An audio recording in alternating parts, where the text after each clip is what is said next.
अति सुंदर होता है मन, अति सुंदर।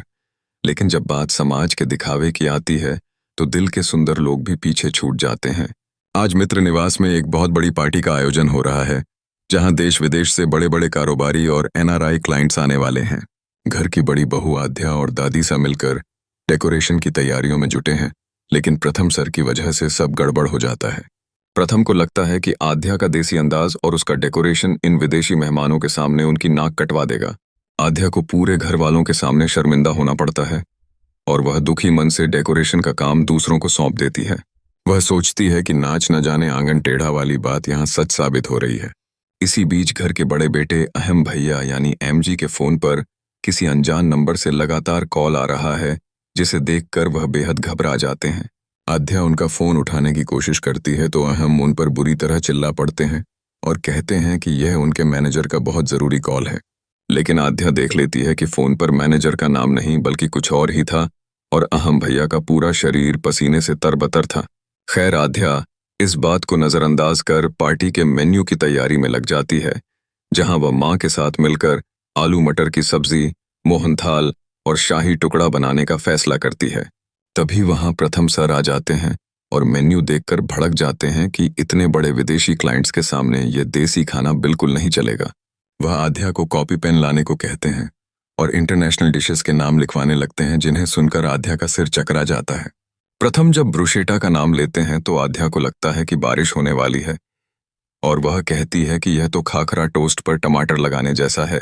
इसके बाद जब प्रथम एम्पेनाडास का नाम लेते हैं तो आध्या उसे नाडा और गुजिया समझने की भूल कर बैठती है। फिर बुरिटो, रिसोटो और कैसाडिला जैसे नाम सुनकर आध्या कहती है कि यह तो सब्जियां भरकर बनाया गया टेढ़ा मेढ़ा पराठा है।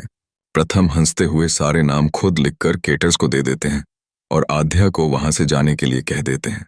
दूसरी तरफ घर की चालाक बहू राध्या को उसकी औकात दिखाने के लिए एक नई चाल चल रही है। आध्या सोचती है कि विदेशी मेहमानों के सामने उसकी पुरानी साड़ियां अच्छी नहीं लगेंगी। तभी वहां एक बेहद खूबसूरत पार्सल आता है। इस पार्सल में एक बहुत ही स्टाइलिश साड़ी होती है, जो हूबहू प्रथम के कपड़ों से मैचिंग कर रही होती है। प्रथम कहता है कि यह साड़ी वह नहीं बल्कि मां ने आध्या के लिए खरीदी है और वह तो बस इसे पकड़कर लाया है। आध्या खुश हो जाती है और प्रथम को थैंक यू कहती है, जिसे सुनकर प्रथम थोड़ा शर्मा जाता है और बात को टालने की कोशिश करता है। यदि आप इस अनोखी प्रेम कहानी से प्यार करते हो तो चैनल को सब्सक्राइब और वीडियो को लाइक जरूर करें। शाम होते ही पार्टी शुरू हो जाती है और विदेशी मेहमान मित्र निवास में कदम रखते हैं, जो घर के डेकोरेशन की तारीफ करते हैं। दादी सा बड़े गर्व से बताती हैं कि यह सब उनकी छोटी बहू आध्या की पसंद है और मेहमान आध्या से मिलने के लिए उत्सुक हो जाते हैं। जब आध्या वही खूबसूरत साड़ी पहनकर पार्टी में आती है तो उसकी सुंदरता देखकर सबकी नजरें ठहर जाती हैं। माँ और दादी सा भी आध्या के इस रूप की तारीफ करते नहीं थकते और आध्या माँ को शुक्रिया कहती है।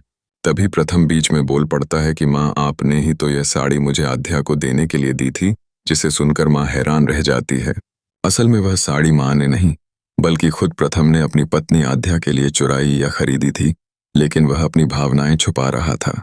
माँ मुस्कुराकर प्रथम की इस चोरी को पकड़ लेती है और मन ही मन खुश होती है कि दोनों के बीच प्यार पनप रहा है। इसी बीच मेहमान आध्या से इंग्लिश में बात करने लगते हैं और उसकी साड़ी की तारीफ करते हुए पूछते हैं कि यह उसने कहाँ से ली।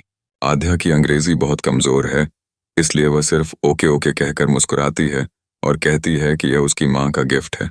दादी सा को आध्या का यह अनपढ़ अंदाज बिल्कुल पसंद नहीं आता और वह उसे डांटकर मेहमानों को नाश्ता परोसने के काम में लगा देती हैं। यदि आप इस अनोखी प्रेम कहानी से प्यार करते हो तो चैनल को सब्सक्राइब और वीडियो को लाइक जरूर करें। पार्टी में वेटर भी फर्राटेदार अंग्रेजी बोल रहे हैं, जिससे आध्या खुद को बेहद अकेला और हीन महसूस करने लगती है। एक मेहमान एम्पेनाडास उठाकर पूछता है कि क्या यह वीगन डिश है, क्योंकि उन्हें लैक्टोज इंटॉलरेंस है। आध्या को समझ नहीं आता कि वीगन और लैक्टोज क्या होता है और वह डर के मारे डिश का नाम भी भूल जाती है। वह मन ही मन सोचती है कि कोई नाड़ा या पिनाड़ा था, लेकिन वह कुछ बोल नहीं पाती। तभी प्रथम वहां आकर स्थिति को संभालता है और मेहमान को बताता है कि यह एम्पेनाडा है और पूरी तरह वीगन है। मेहमानों के जाने के बाद दादी सा आध्या को अकेले में ले जाकर खूब खरी खोटी सुनाती हैं। वह कहती हैं कि तुम इस पार्टी के और हमारे परिवार के लायक ही नहीं हो, इसलिए मेहमानों के सामने अपना मुंह बंद रखो और अंग्रेजी बोलने की कोशिश मत करो। आध्या की आंखों में आंसू आ जाते हैं और वह चुपचाप अपनी किस्मत को कोसने लगती है। तभी दादी सा पार्टी में एक बड़े सरप्राइज का ऐलान करती हैं कि सभी कपल्स को एक इंग्लिश बॉलरूम डांस करना होगा। इतना ही नहीं, डांस के बाद हर कपल को इंग्लिश में 2 लाइन बोलकर एक दूसरे की तारीफ भी करनी होगी।